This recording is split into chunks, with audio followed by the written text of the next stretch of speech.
तूने नजर से क्या छुआ, दिल था जो तेरा हुआ, कैसा नशा चढ़ गया, तेरी याद में खो गया। तूने नजर से क्या छुआ, दिल था जो तेरा हुआ, कैसा नशा चढ़ गया, तेरी याद में खो गया। मैं तेरे लिए जान तली में लिया, मेरी याद दिनों ना आया, तो मुझे कितना भी जाने समझ ले, किसी और दीवाना लिया। याद तेरी आए ना कभी, रह गई बातें जो ना कही, आस में जिंदगी कत रही, कभी मिले तो ये बस नहीं। तू मेरी आशिकी बन गई, मुझे एहसास होता नहीं, मैं तुझे अब बातें क्या सुनाऊं, दिला दूंगी मैं तुझको यकीन, दिला दूंगी मैं तुझको यकीन, दिखा दूंगी मैं प्यार मेरा, तुझे ले लूं मैं बाहों में, मैं उन्हें दे बातें नो हौसला। मैं तेरे लिए जान तली में लिया, मेरी याद दिनों ना आया, तो मुझे कितना भी जाने समझ ले, किसी और दीवाना लिया। তো এপিসোডের শুরুতে আমরা সিনকে ওর স্কুলে দেখতে পাই। সে তখন জিনকে মেসেজ করে বলে ক্লাস শেষ হলে পরে জিন কি ওকে এখান থেকে নিয়ে যেতে পারবে। এতে জিন বলে যে না, আমার কাজ আছে, তাই তুমি একাই চলে আসো। এতে সিন ওর বইয়ের একটি ছবি তোলে আর জিনকে ওটা সেন্ড করে বলে দেখো না কতগুলো বই, ব্যাগ তো এমনিতেই অনেক ভারী, আমার যেতে কষ্ট হবে তো। তখন ওখানে কাই আসে, হঠাৎ করে ওকে দেখে সিন বিরক্ত হয়ে যায়। অপরদিকে জিন এই ছবিটা ভালো করে দেখছিল। তখন বোতলের মুখের রিফ্লেকশনে কাইকে দেখা যাচ্ছিল। সিনের সঙ্গে একটি ছেলে আছে, এটা দেখেই তো জিন জেলাস হয় আর সে তখনই সিনকে নিতে স্কুলে চলে যায়। কাই তখন সিনের পেছন পেছন আসছিল, এটা দেখে জিনের তো অনেক রাগ হয়। জিন তখন অ্যাংরি লুকে ওর দিকে তাকায়, যেন সে এখনই কাইকে খেয়ে ফেলবে। তাই তো সে ভয় পেয়ে সিনের হাত ছেড়ে দিয়ে ওখান থেকে চলে যায় আর জিন ওকে নিয়ে বাড়ি চলে যায়। পরের দিন সিন ন্যানার সঙ্গে দেখা করতে স্কুলে যায়। তখন আবার ওর সঙ্গে দেখা করতে ওখানে লিন আসে আর সে সিনকে ওর সঙ্গে একটি জায়গাতে নিয়ে যায়।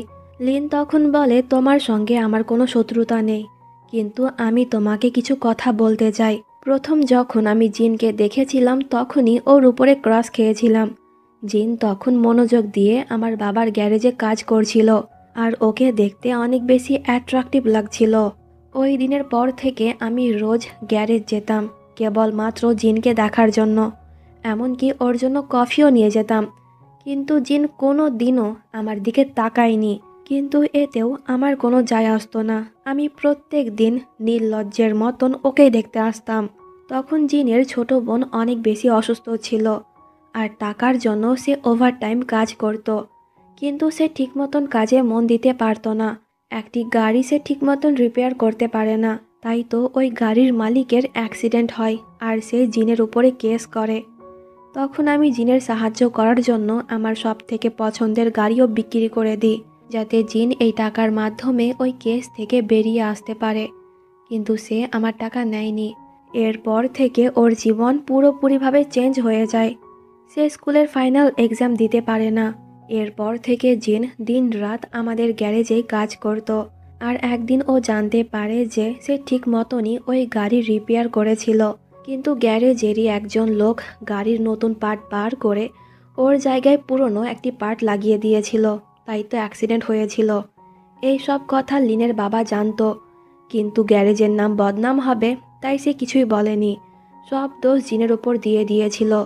তখন জিন অনেক বেশি রেগে গিয়েছিল আর তখন থেকেই জিন আমার বাবার গ্যারেজ ছেড়ে নিজের একটি গ্যারেজ খোলে। এই সব কথা জানতে পেরে সিন তখন অনেক বেশি ইমোশনাল হয়ে যায় আর লিনের চোখেও আমরা পানি দেখতে পাই। দুজনেই ড্রিঙ্ক করছিল তাই মাতাল হয়ে যায়। তখন ওখানে সিনকে নিতে জিন আসে আর লিনকে ওরই এক ফ্রেন্ড নিয়ে চলে যায়। সিন তখন জিনকে জড়িয়ে ধরে বলে যে আমি আর কখনোই তোমাকে ছেড়ে যাব না, কিন্তু জিন বুঝতে পারছিল না সিন কেন এই কথা বলল। এরপর সে ওকে গ্যারেজে নিয়ে যায়। সিন তখন বলছিল হ্যাঁ মানছি যে লিন তোমাকে অনেক বেশি ভালোবাসে, কিন্তু আমি তোমাকে কোনো অনুমতি দেব না ওর সঙ্গে প্রেম করার। মেয়েটি মাতাল আছে ঠিকই, কিন্তু জিনের প্রতি এখনও সে পজেসিভ। তো এরপর জিন বাইরে গিয়ে স্যানকে এই কথাগুলো বলে। স্যান বলে এবার বুঝলাম, দুজনে একসঙ্গে ছিল, এর মানে লিন অতীতের সব কথাই সিনকে বলে দিয়েছে। এখন তোমার কাছে দুটো অপশন, সিন না হলে লিন। লিন তো অনেক দিন থেকেই তোমার উপর ক্রাশ খেয়ে আছে, কিন্তু আফসোস তুমি ওর দিকে কোনো দিনও তাকাওনি। আর বাকি থাকলো সিন। আমি লক্ষ্য করেছি যে ওকে দেখলেই তোমার মন ভালো হয়ে যায়। যেই ছেলে আগে স্মাইল করতো না সে এখন স্মাইল করে। এমনিতেই সিন অনেক প্রিটি, মাঝে মাঝে একটু বেশি কথা বলে, কিন্তু ওগুলো শুনতেও কিউট লাগে। ওর কথা শুনে জিন তখন বলে, তুই কি ওর ওপর নজর দিয়েছিস? স্যান বলে, আরে না, আমি তো তোর জন্যই ওকে ঠিক করে রেখেছি। আর আমি এটাও জানি যে তোর মনে সিন ছাড়া আর অন্য কোনো মেয়ে নেই। এতে জিন বলে, হ্যাঁ, আগেও আমার মনে সেই ছিল, এখনও আছে আর ভবিষ্যতেও থাকবে। পরে সিনে আমরা লিনের ওই ফ্রেন্ড ইউকে দেখতে পাই। সে তখন অনেক বেশি রেগেছিল। আসলে ইউ যখন লিনকে নিতে গিয়েছিল তখন লিন ওকে জিন মনে করে বলেছিল, আমি তোমাকে কত ভালোবাসি, কিন্তু তুমি আমাকে একটুও ভালোবাসো না। আসলে অনেক আগে থেকেই ইউ লিনকে পছন্দ করে। লিন যখন গ্যারেজে জিনকে দেখতে আসতো তখন ইউ ওকে দেখত, কিন্তু লিন কখনোই এই কথাটি বুঝতে পারেনি। তাই তো জিনের উপরে ইউয়ের এখন অনেক বেশি রাগ। তো পরের দিন নিউ ইয়ার ছিল, তাই তো সিনের বাবা, ওর সৎ মা আর মিং বাইরে ঘুরতে যাবে। ওরা সিন আর জিনকেও বলেছিল, কিন্তু কাজের জন্য জিন যেতে পারবে না। তাই জিনের জন্য সিনও থেকে যায়, কারণ সে এই বছর ওর সঙ্গেই নিউ ইয়ার সেলিব্রেট করতে চায়। তো এরপর সিন গ্যারেজে যায়। বৃষ্টির জন্য সিন একটু ভিজে গিয়েছিল, তাই তো জিন ওর চুল মুছে দেয় আর সিনের হাত নিজের পকেটে রেখে দেয় যাতে ওর হাত একটু গরম হয় আর কি। তখন সিন পকেটে একটি কিচেন দেখতে পায় যেখানে ওর নামের মানে লেখা ছিল। তখন ওর স্যানের বলা একটি কথা মনে পড়ে যায়। একদিন স্যান ওকে বলেছিল জিন ওর ট্রু লাভের জন্য একটি কিচেন কিনেছিল যেখানে ওই মেয়েটির নামের মানে লেখা ছিল। এটা দেখে সিন বুঝতে পারে যে জিনের ট্রু লাভ আর অন্য কেউ না, সে নিজেই, কারণ এই কিচেনে ওর নামের মানেই লেখা ছিল। এতে সিন তো অনেক বেশি খুশি হয়, এমনকি সে স্যানকেও এই কিচেন দেখায়। এতে স্যানও সব বুঝতে পেরে যায়। তো এরপর 12টা বাজলে পরে সকলেই অনেক বাজি ফোটায়। অনেক বছর পর দুজনে একসঙ্গে নিউ ইয়ার সেলিব্রেট করলো, তাই দুজনেই অনেক বেশি খুশি ছিল, কিন্তু সিন একটু বেশি খুশি ছিল। তো এরপর পার্টি শেষে জিন সিনকে নিয়ে বাড়িতে যায়। সিন তখন বলে যে দেখো আমার জুতো ছিঁড়ে গিয়েছে, তাই তুমি আমাকে তোমার পিঠে করে ওপরে নিয়ে চলো। এতে জিন ওর এই কিউট আবদার পূরণ করে দেয়। এমনকি রুমে যাওয়ার পরও জিন ওকে নামায় না, বরং নিজের পায়ের ওপরে দাঁড় করিয়ে রাখে। এরপর জিন স্লিপার বার করে সিনকে পরিয়ে দেয়। জিন তখন সিনের দিকে একটু এগিয়ে আসছিল, কিন্তু সিন লজ্জা পেয়ে তাড়াহুড়ো করে রুমে চলে যায়। এর কিছুক্ষণ বাদ সিন রুম থেকে বার হয়ে দেখে যে জিন চলে যাচ্ছে। তাই সিন তখন ওকে আটকানোর জন্য বলে যে আমার ঘুম আসছে না, তাই তুমি আমাকে গল্প শোনাও। জিন বলে, তুমি কি ছোট বাচ্চা যে তোমাকে গল্প শোনাবো? জিন বলে, ছোট না, কিন্তু বয়সে আমি তোমার থেকে ছোট। এতে জিন ওকে গল্প শোনাতে বাধ্য হয়। পরের দিন সিনের ঘুম ভাঙলে সে ওখানে জিনকে দেখতে পায় না। তখন জিন ওকে কল করে। জিন বলে, জলদি রেডি হও, আমরা ঘুরতে যাব। সিন তো অনেক বেশি এক্সাইটেড হয়ে যায়। সে একটি নতুন ড্রেস পরে নিচে আসে। সিন তখন বলে, তোমার জন্য একটি সারপ্রাইজ আছে, তাই আজকে ড্রাইভিং আমি করব। এরপর সিন একটি ফাঁকা জায়গাতে গাড়ি চালিয়ে টায়ারের মাধ্যমে একটি বড় হার্ট বানায়। আর এই সারপ্রাইজের কথাই সে ওই রাতে বলছিল। আর সিন কিন্তু এখানে ইনডাইরেক্টলি ওর মনের কথা জিনকে বলে দিল। এটা জিনও বুঝতে পারে, তাই সে বলে, এখন আমি তোমাকে উত্তর দেব। এই বলে সেও তখন সিনের মতন ড্রাইভিং করে ওর পাশে একটি হার্ট বানায়। আর এইভাবে জিনও ইনডাইরেক্টলি সিনকেও ওর মনের কথা বলে দেয়। এরপর দুজনে অনেক ঘোরাঘুরি করে। নিউ ইয়ারের জন্য অনেক বেশি ভিড় থাকায় জিন তখন টাইটলি ওর হাত ধরে রেখেছিল যাতে সিন হারিয়ে না যায়। তখন সিন জিনকে কিছু একটা বলে, কিন্তু জিন শুনতে পায় না। তাই সিন ওর কাছে এগিয়ে আসে, আর ঠিক তখনই ধাক্কা লেগে যাওয়ার জন্য সিন ওর গালে কিস করে দেয়। এতে দুজনেই তখন অনেক বেশি ব্লাশ করতে শুরু করে। তো এরপর দুজনে যখন ওখান থেকে যাচ্ছিল তখন এদের সঙ্গে লিনের বাবার দেখা হয়। লিনের বাবা খুব ভালো করে জানতো যে ওর মেয়ে জিনকে কতটা ভালোবাসে। তাই তো মেয়ের খুশির জন্য সে জিনের সঙ্গে সমস্ত শত্রুতা শেষ করে জিনকে নিজের জামাই বানাতে চাইছিল। কিন্তু জিন তখন মুখে কিছু না বলে সিনের হাত ধরে। এতে এরা সকলেই বুঝতে পারে যে জিন লিনকে রিজেক্ট করলো এই মেয়ের জন্য। তাই এখানে লিনের মন অনেক বেশি ভেঙে যায় আর জিন সিনকে নিয়ে চলে যায়। গ্যারেজে যাওয়ার পর লিন তখন রাগে এই পাঞ্চিং ব্যাগে পাঞ্চ করে যাচ্ছিল। এতে ওর হাত অনেক আহত হয়। এটা দেখে ইউ তখন ওর চোটে ব্যান্ডেজ করে দেয়। সে লিনকে কিছু একটা বলতে চাইছিল কিন্তু লিন ওর কথা না শুনেই চলে যায়। তাই ইউ এখানে অনেক বেশি রেগে যায় আর পরের দিন ও জিনের সঙ্গে দেখা করতে ওর গ্যারেজে যায়। ইউ তখন বলে, তুমি যদি ওকে পছন্দ নাই করো তাহলে কেন ওকে বলে দিচ্ছ না, আর তুমি ওকে কেনই বা আটকাচ্ছ না নিজের কাছে আসতে। জিন বলে, আমি কি ওকে আসতে বলি, ওই তো এখানে আসে, তাই তুমি গিয়ে ওকে মানা করে দাও সে যেন এখানে না আসে। এই নিয়ে দুজনের মধ্যে তখন একটু ফাইট হয়ে যায়। পরে দিনের সিন দেখতে পাই। সিন এমন অবস্থায় রুম থেকে বার হয়। গতকাল রাতে বাড়িতে কেউ ছিল না, কিন্তু আজকে সকালে ওর বাবা মা ফিরে এসেছে আর জিনও বাড়িতেই ছিল। সকলেই ওর দিকে অদ্ভুতভাবে তাকিয়েছিল। তাই সিন একটু লজ্জা পেয়ে তাড়াহুড়ো করে নিজের ড্রেস চেঞ্জ করে বাইরে আসে। এরপর ওরা সকলে মিলে একসঙ্গে ব্রেকফাস্ট করে। তো এরপর জিন যখন স্মোক করছিল তখন সিন ওকে আটকিয়ে বলে, যদি তুমি স্মোক করো তাহলে আমিও করব। জিন বলে, কিন্তু মেয়েরা স্মোক করে না। সিন বলে, কিন্তু লিন তো করে। জিন বলে, ও আলাদা আর তুমি আলাদা। সিন বলে, কেন, আমি কি ওর থেকে বেশি প্রিটি নাকি বেশি কিউট? এতে জিন তখন সিনকে দেওয়ালের সঙ্গে চেপে ধরে। সিন তো নার্ভাস হয়ে যায়, তাই সে চুপচাপ ওখান থেকে কেটে পড়ে। এতে জিন তখন স্মাইল করে। তো ফাইনালি ওই দিন চলে আসে যেটার জন্য জিন এতদিন ধরে অপেক্ষা করছিল। আজকেই ছিল ওই রেস।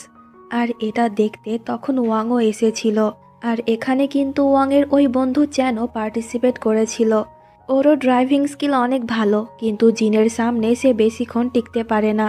জিন ওকে ওভারটেক করে আর প্রত্যেকবারের মতন এই রেসেও জিন জিতে যায়, যা দেখে ওয়াং তখন স্মাইল করছিল। তো পরের দিনই জিন ওদের বাড়িতে যায় সিনকে ওর স্কুলে ছেড়ে আসার জন্য। জিন তখন বলে, আমি তোমাকে পিক আপ করতে আসবো আর বাড়িতে গিয়ে তোমার জন্য রান্নাও করব। এটা শুনে সিন অনেক খুশি হয়ে যায়। তো এরপর ক্লাস শেষ করে দুজনে মিলে গ্রসারি শপিং করে গ্যারেজে চলে যায়। জিন রান্না করছিল আর মাঝে মাঝে সিন ওকে স্ট্রবেরি খাইয়ে দিচ্ছিল। এরপর জিন ওখানে স্যানকেও ডাকে আর এরা সকলে মিলে একসঙ্গে লাঞ্চ করে। পরের সিনে জিন নিজের জন্য ব্ল্যাক কফি আর সিনের জন্য জুস নিয়ে ওর কাছে যায়। সিন তখন বলে যে আমিও কফি ট্রাই করতে চাই। জিন বলে, অনেক বেশি স্ট্রং, তুমি পারবে না। তখন কেউ একজন জিনকে কল করে আর এই সুযোগে সিন একটু কফি খেয়ে ফেলে, কিন্তু কফির টেস্ট অনেক বাজে ছিল, তাই সিন আর খায় না। জিন এটা দেখে ফেলেছিল।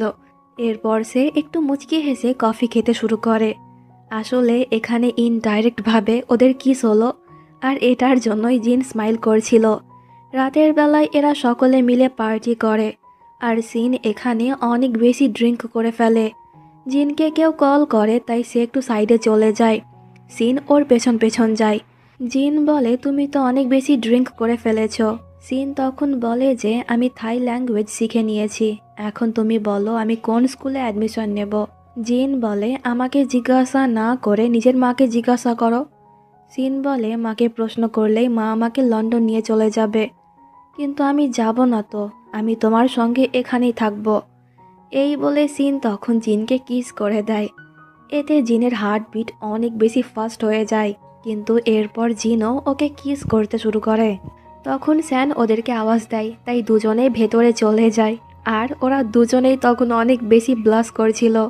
এমনকি জিন তখন ওর হাতও ধরে রেখেছিল। তো এরপর পার্টি শেষে জিন মাতাল সিনকে বাড়িতে নিয়ে গিয়ে ওকে ঘুম পাড়িয়ে দেয়, কিন্তু ঘুমের মধ্যেও সিন তখন ওদের কিসের কথাই ভাবছিল। পরের দিন সিনের যখন ঘুম ভাঙে তখন কাল রাতের কথা মনে পড়তেই সে অনেক বেশি লজ্জা পেয়ে যায়। ঠিক তখনই জিন ওকে মেসেজ করে বিকেল বেলায় গ্যারেজে আসতে বলে। এটা দেখে সিন একটু নার্ভাস তো হয়, কিন্তু পরে সে কথা মতন গ্যারেজে চলে যায়। কিন্তু জিনের আসতে রাত হয়ে যায়। সিন বাইরে ওর জন্য অপেক্ষা করছিল, কিন্তু জিন একটি বারও ওর দিকে তাকায় না। তাই সিনও ওর পেছন পেছন রুমে চলে যায়। জিন তখন বলে, কাল রাতে যেটা হয়েছিল ওটা যদি তোমার ভুল হয়ে থাকে আর যদি তুমি ওর জন্য পস্তাও তাহলে আমাকে বলতে পারো, আমি সব ভুলে যাব। সিন বলে, কিন্তু আমি তো ওটা ভুলতে চাই না। জিন বলে, আমি এখনও তোমাকে একটি সুযোগ দিচ্ছি আমার কাছ থেকে দূরে চলে যাওয়ার জন্য। সিন বলে, কিন্তু আমি তোমাকে ছেড়ে কোথাও যেতে চাই না। এতে জিন বলে, ঠিক আছে তাহলে, এখন তুমি চাইলেও আমার থেকে দূরে যেতে পারবে না। এই বলে জিন তখন ওকে একটি পেন্ডেন্ট পরিয়ে দেয়। সে বলে, এটা আমার মায়ের, এটা ছাড়া আমার কাছে আমার মায়ের কোনো কিছুই নেই, কিন্তু এখন আমি এটা তোমাকে দিলাম। জিন ওকে অ্যাকসেপ্ট করে নিয়েছে। এটা বুঝতে পেরে সিন ভেতর ভেতর অনেক খুশি হয়। জিন বলে, অনেক রাত হয়েছে তাই বাড়ি চলে যাও। সিনের নাটক তখন আবারও শুরু হয়ে যায়। সে বলে, ওয়াইফাই খারাপ তো, বাড়িতে গেলে আমি অনেক বেশি বোর ফিল করব, তাই এখানেই থাকি। এতে জিন রাজি হয়ে যায়। এরপর সে ওর জন্য কফি বানিয়ে নিয়ে আসে। প্রথমে সিন খেতে চাইছিল না, কারণ সে মনে করছিল যে এই কফিরও টেস্ট বাজে হবে, কিন্তু একবার খেয়ে সিন বুঝতে পারে যে এতে চিনি দেওয়া আছে, তাই ওর খুব ভালোই লাগে। কফি খাওয়ার জন্য সিনের তখন গোপ বেরিয়ে গিয়েছিল, তাই জিন এমন রোম্যান্টিক স্টাইলে ওটা ক্লিন করে দেয়। তো পরের দিন সিন ওর বাবার বাড়িতে ছিল। মাঝরাতে ওর জিনের কথা খুব মনে পড়ছিল, তাই সে মেসেজ করে জিনকে এখনই বাড়ি আসতে বলে। এটা দেখে জিন তখনই বাড়িতে চলে যায়। সকলেই তখন ঘুমোচ্ছিল, তাই দুজনে একটু রোম্যান্স করে। কিন্তু ঠিক তখনই সিনের বাবা রুম থেকে বার হয়। এতে সিন লুকিয়ে যায়। জিনকে দেখে ওর বাবা প্রশ্ন করে যে, এত রাতে তুমি এখানে? জিন তখন কিছু একটা বাহানা দিয়ে চলে যায়। এতে সিনের মন খারাপ হয়ে যায়। তখন জিন ওকে মেসেজ করে ব্যালকানিতে আসতে বলে। সিন যখন ব্যালকানিতে আসে তখন জিন গাড়ির ডিক্কি খুলে দেয় আর ওখান থেকে অনেকগুলা বেলুন বেরিয়ে আসে। এই সব দেখে সিনের তখন অতীতের কথা মনে পড়ে। ছোটবেলায় সিন এই ছবি দেখে জিনকে বলেছিল তারও এতগুলা বেলুন দেখতে খুব ইচ্ছে করে। ওর এই কথাটা জিন মনে রেখেছিল, যেটা সে আজকে পূরণ করে দিল। তাই সিন একটু ইমোশনাল হয়ে যায়। তখন আমাদেরকে ফ্ল্যাশব্যাকের একটি সিন দেখানো হয়। ওই রাতে ঘুমন্ত সিন যখন ওকে বলেছিল যে নিউ ইয়ারের দিন আমি তোমাকে সারপ্রাইজ দেব, তখন জিন ওকে প্রথমবারের মতন কিস করেছিল। কিন্তু এর কথা সিন জানতোই না। এর মানে এটাই হলো ওদের ফার্স্ট কিস। পরের দিন বাড়িতে কেউ ছিল না, তাই সিন জিনকে বাড়িতে ডাকে। দুজনে মিলে একসঙ্গে কুকিং করছিল, কিন্তু এই চক্করে সিন ওর জামা নোংরা করে দেয়। এতে জিন তখন ওর সামনেই নিজের জামা খুলে ফেলে। এটা দেখে সিন তো লজ্জা পেয়ে ওর মুখ ঢেকে নেয়, কিন্তু মাঝে মাঝে আঙুলের ফাঁক দিয়ে সে ওকেই দেখছিল। এটা বুঝতে পেরে জিন তখন সিনকে নিজের অনেক বেশি কাছে টেনে বলে, তুমি কি আমার সাহায্য করবে না?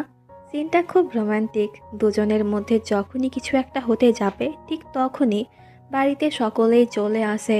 এতে দুজনে একে একে রুম থেকে বার হয়। কারো কোনো সন্দেহ হয় না, কিন্তু এই পিচ্চি মিংয়ের সন্দেহ হয়ে যায় যে দুজনের মধ্যে কিছু একটা চলছে। তো এরপর এরা সকলে মিলে একসঙ্গে লাঞ্চ করে, আর সিন তখন জিনের সঙ্গে অনেক দুষ্টামি করে। ছুটির দিনে এরা সকলে মিলে ঘুরতে যায়। মিংয়ের মা তখন সকলকেই ভেতরে গিয়ে গেম খেলার কথা বলে, কিন্তু সিন আর জিন দুজনে বাহানা দিয়ে দেয়, কারণ ওরা দুজনে একে অপরের সঙ্গে টাইম কাটাতে চায়। দুজনে যখনই কিস করতে যাচ্ছিল ঠিক তখনই ওখানে মিং আর ওর মা চলে আসে। এতে জিন বেচারা কোথায় লুকোবে কিছু বুঝতে না পেরে পানিতে ঝাঁপ দিয়ে দেয়। মিংয়ের মা এইসব লক্ষ্য না করলেও মিং কিন্তু সবই বুঝতে পেরে গিয়েছিল, তাই সে সিনকে দুটো আইসক্রিম দেয়। সিন বলে, দুটো কেন? মিং বলে, একটা তোমার জন্য আর একটা ভাইয়ার জন্য। এই বলে মিং চলে যায়, আর জিন পানি থেকে বাইরে বেরিয়ে আসে। একটু আগে সে যেটা করতে পারেনি এখন টাওয়ালের নিচে সে ওটা করে ফেলে। এরপর থেকে দুজনের লাইফ অনেক বেশি ভালো চলছিল। সিনকে পেয়ে এখন জিনের বোরিং লাইফে অনেক চেঞ্জ এসেছিল। যেই ছেলে আগে সারাক্ষণ কাজে ব্যস্ত থাকতো সেই ছেলেই এখন কাজের ফাঁকে সিনের সঙ্গে দেখা করে। একদিন তো জিন ওর সঙ্গে টাইম কাটাবে বলে গ্যারেজ থেকে সকলকেই বার করে দেয়। এরপর দুজনে যখনই রোম্যান্স করতে ব্যস্ত ছিল ঠিক তখনই ওখানে স্যান চলে আসে। আর এই সিন দেখে বেচারা অনেক বেশি অবাক হয়ে যায়, কিন্তু সে ওদেরকে বিরক্ত করে না। তো একদিন সিন আর নানা একটি পার্টিতে গিয়েছিল। তখন সিন ওখানে জিন আর একটি মেয়েকে দেখতে পায়। দুজনে তখন অনেক ক্লোজ ছিল। এটা দেখে সিনের মন খারাপ হয়ে যায়। সে তখন মনে করতে শুরু করে যে জিনও বাকি সমস্ত ছেলেদের মতনই। তাই তো সিন ওখান থেকে চলে যায়। জিন তখন ওকে দেখে ফেলে, কিন্তু সে ওর পেছন পেছন যেতে পারে না, কারণ এখানে ওর একটা কাজ ছিল। এইদিকে সিন বাড়িতে না গিয়ে একটি জায়গাতে বসে অনেক বেশি কান্না করছিল। অপরদিকে জিনের সঙ্গে ওই লোকটি দেখা করতে আসে, যার সঙ্গে জিন প্রায় গোপনে দেখা করত আর ওকে রেসের কথা জিজ্ঞাসা করত। এর নাম হলো মিস্টার জি ভ্যান। সে তখন জিনকে বলে, তুমি কি এখনও এই সিক্রেট মিশনে কাজ করতে চাও? জিন বলে হ্যাঁ। এরপর জিন ওই মেয়েকে কিছু টাকা দেয়। কেন দিল তা একটু পরে জানতে পারবো। এরপর জিন বাড়ির বাইরে দাঁড়িয়ে সিনের জন্য অপেক্ষা করে। অনেকক্ষণ পর ওখানে সিন আসে, কিন্তু সে জিনকে ইগনোর করে চলে যাচ্ছিল। জিন তখন ওকে আটকিয়ে বলে, তুমি যা মনে করছো তেমন কিছুই না। কিন্তু সিন ওর কোনো কথা না শুনে ওকে অনবরত মারতে শুরু করে। এতে জিন টাইটলি ওকে জড়িয়ে ধরে আর দুজনকে এমনভাবে তখন মিংয়ের মা দেখে ফেলে। এরপর সিন বাড়িতে গিয়ে ওর সৎ মাকে বলে সে যেন এই কথাটি তার বাবাকে না বলে। এতে ওর সৎ মা রাজি হয়ে যায়। এইদিকে জিন যখন গ্যারেজে যায় তখন স্যান ওকে বলছিল সে যেন ওর সমস্ত গোপন কথা সিনকে বলে দেয়, কারণ এখন ওর জীবনের সঙ্গে সিনেরও জীবন জড়িয়ে আছে। কিন্তু জিন বলে যে ও এখন সিনকে কিছুই বলবে না। তাই এই নিয়ে দুজনের মধ্যে ঝগড়া হয়ে যায়। তো পরের দিন রাতের বেলায় সিন যখন গ্যারেজে আসছিল তখন ওর সঙ্গে লিনের দেখা হয়। লিন তখন বলে, জিন তো কারো কথাই শোনে না, তাই প্লিজ তুমি ওকে মানা করো, ও যেন অ্যাসোসিয়েশন থেকে দূরে থাকে, তা না হলে ওরই ক্ষতি হবে। সিন তো কিছুই বুঝতে পারে না যে কিসের অ্যাসোসিয়েশনের কথা বলছে লিন। এরপর সিন গ্যারেজে গিয়ে জিনকে বলে, তুমি এখনও আমাকে কিছুই বললে না, ওই মেয়েটির সঙ্গে তুমি কেন ছিলে? আমি জানি যে তুমি আমাকে ধোঁকা দেবে না, কিন্তু আমার তো জানার অধিকার আছে। আর আমি এটাও বুঝতে পারছি যেই কাজ তুমি করছো ওটা মোটেও ভালো না, তাই প্লিজ তুমি ওসব ছেড়ে দাও। সিন তখন আরও বলে, তুমি যে রেসগুলো করো ওগুলো কে অর্গানাইজ করে, আর কেই বা টাকা দেয়? এর পেছনে কি কোনো অ্যাসোসিয়েশন আছে? ওর এই কথা শুনে জিন বলে, তুমি এগুলো কিভাবে জানলে? তবে কি লিন তোমাকে বলেছে? সিন কিছুই বলে না। জিন বলে, তুমি যেমনটা মনে করছো তেমন কিছুই না। 2 সপ্তাহ পর আমি সব কিছু ঠিক করে দেব, তাই প্লিজ তুমি আমাকে প্রশ্ন করো না। তো এরপর জিন স্যানের সঙ্গে দেখা করে ওকে সরি বলে ওর সঙ্গে খারাপ ব্যবহার করার জন্য। জিন তখন বলে, সিনকে আমি খুব জলদি সব বলে দেব, কিন্তু তুমি এখন কিচ্ছু ওকে বলবে না। এতে স্যান রাজি হয়ে যায় আর দুজনের মধ্যে আবারও সব কিছু ঠিক হয়ে যায়। তো পরের দিন লিন আবারও সিনের সঙ্গে দেখা করে ওকে বলে, তুমি কি জিনকে মানা করেছিলে? সিন বলে হ্যাঁ, জিন বলেছে 2 সপ্তাহ পর সব কিছু ঠিক হয়ে যাবে। লিন বলে, ও তোমার কথাও শুনলো না। তো এইদিকে জিন দেখে যে ওর সব থেকে পছন্দের গাড়ি কেউ ভেঙে ফেলেছে। আসলে এটা তো ওয়ার্নিং ছিল যাতে জিন রেসে পার্টিসিপেট না করে। এইসব দেখে জিনের মন অনেক খারাপ হয়ে যায়। লিনকে দেখে জিন তখন অ্যাংরি লুকে ওর দিকে তাকায়। লিন বলে, আমি জানি না যে এই সবের পেছনে আমার বাবা আছে নাকি নেই। জিন তখন অনেক রুডভাবে বলে যে আমাকে নিয়ে চিন্তা করার কোনো দরকার নেই, আর এখানে তুমি আর আসবে না। ওর এই কথা শুনে লিনের চোখে পানি চলে আসে। তাই তো সে কিছু না বলেই ওখান থেকে চলে যায়। এরপর জিন সিনকে বলে যে বাড়ি চলে যাও। এতে সিন চলে তো যায়, কিন্তু জিনকে নিয়ে তখনও ওর চিন্তা হচ্ছিল। তাই তো রাতের বেলায় সিন আবারও গ্যারেজে আসে আর সে জিনকে অনেক রকমের প্রশ্ন করে। এতে জিন সব সত্যি কথা বলতে রাজি হয়ে যায়। এই রেসগুলো যে করায় সে অনেক বড় একজন স্মাগলার, আর আমাদের মধ্যেই সে স্মাগলিং করায়। আমিও প্রথম দিকে এই কাজগুলো করতাম। যখন আমি লিনের বাবার গ্যারেজে কাজ করতাম তখন এই সম্পর্কে আমার কোনো ধারণা ছিল না। একদিন আমার সঙ্গে এক পুলিশ অফিসারের দেখা হয়। ওর নাম ছিল জি ভ্যান, আর সে আমাকে এই সম্পর্কে বলেছিল। এর মানে ওই লোকটি আসলে একজন অফিসার, আর আমি এখন জি ভ্যানের সাহায্য করছি ওই স্মাগলারকে ধরার জন্য। আর যদি আমি এটা করতে পারি তাহলে আমার উপরে যেই কেস আছে ওটাকে বন্ধ করা হবে। আর ওই রাতে আমি কিছু স্মাগলারদের সঙ্গে দেখা করতে গিয়েছিলাম ওই মেয়েটিকে নিজের পার্টনার বানিয়ে।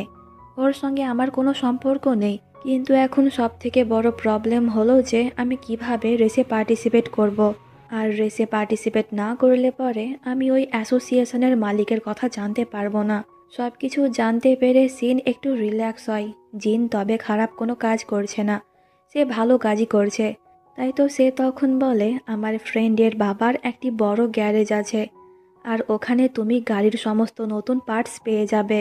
এরপর সিন ওকে গ্যারেজে নিয়ে যায়, আর যার কথা সে বলছিল সে আর অন্য কেউ না, কাই ছিল। আর কাই তখন ওর সাহায্য করতে রাজি হয়ে যায়। এরপর থেকে জিন দিনরাত জেগে ওর গাড়ি ঠিক করতে লেগে পড়ে। মাঝে মাঝে স্যানও আসতো ওর সাহায্য করতে। তো প্রত্যেক দিন সিন ওদের জন্য খাবার নিয়ে আসতো, কিন্তু জিন কাজের জন্য ঠিক মতন ওর সঙ্গে কথা বলতে পারতো না। কিন্তু আজকে বেচারা জিন থাকতে না পেরে বাহানা দিয়ে সিনকে একটি সাইডে নিয়ে গিয়ে ওকে জড়িয়ে ধরে। এরপর দুজনে যখনই কিস করতে যাবে ঠিক তখনই কাই ওদেরকে দেখে ফেলে। তো টানা কয়েকদিনের পরিশ্রমের পর জিনের গাড়ি ঠিক হয়ে যায়, আর আজকে সে সিনকে নিয়ে একটু ঘুরতে যায়। আর দুজনে একে অপরের সঙ্গে অনেক সুন্দর কিছু সময় কাটায়।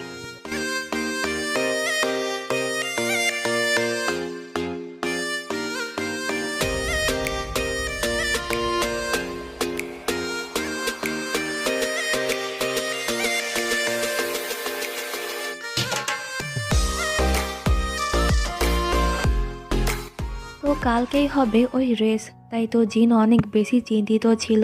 তো পরের দিন জিন ঘুমন্ত সিনকে বলে যে আজকে আমি অনেক ব্যস্ত থাকব, কিন্তু আমি তোমাকে কথা দিচ্ছি যে আজকের পর থেকে আমার জীবনও নর্মাল হয়ে যাবে।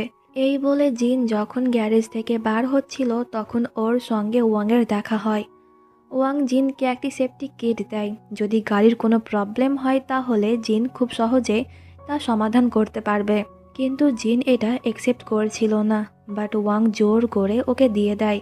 এর মানে ওয়াংও চায় জিন যেন এই রেসটা জিতুক।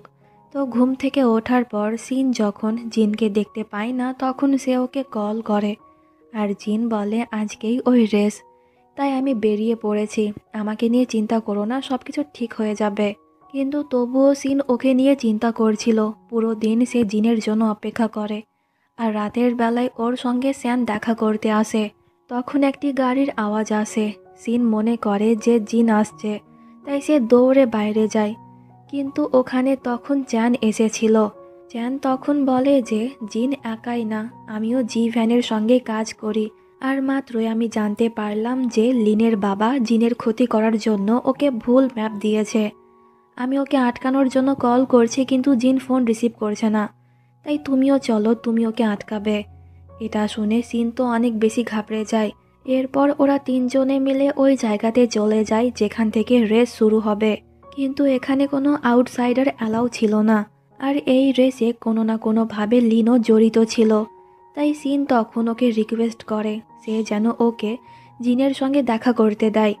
লিন রাজি হচ্ছিল না, তাই এতে সিন তখন নীল ডাউন হয়ে ওকে রিকোয়েস্ট করে, যা দেখে লিন ওকে ভেতরে যাওয়ার পারমিশন দিয়ে দেয়। কিন্তু ইতিমধ্যে রেস শুরু হয়ে গিয়েছিল, তাই সিন আর জিনের সঙ্গে দেখা করতে পারে না। তখন আমরা লিনের বাবাকে দেখতে পাই, যে কিনা জিনের গাড়ির সঙ্গে কিছু একটা করেছিল। তাই তো জিন ঠিক মতন ওর গাড়ি কন্ট্রোল করতে পারছিল না। একটি পর্যায়ে জিন তো একটি খাদে পড়ে যায়, আর এটা যখন সিন জানতে পারে তখন তো সে কান্না করতে করতে অজ্ঞান হয়ে যায়। তো এখানেই এই এপিসোড শেষ হয়ে যায়। দেখা হচ্ছে নেক্সট এপিসোডে। এতক্ষণ পর্যন্ত আমার সঙ্গে থাকার জন্য থ্যাংক ইউ সো মাচ।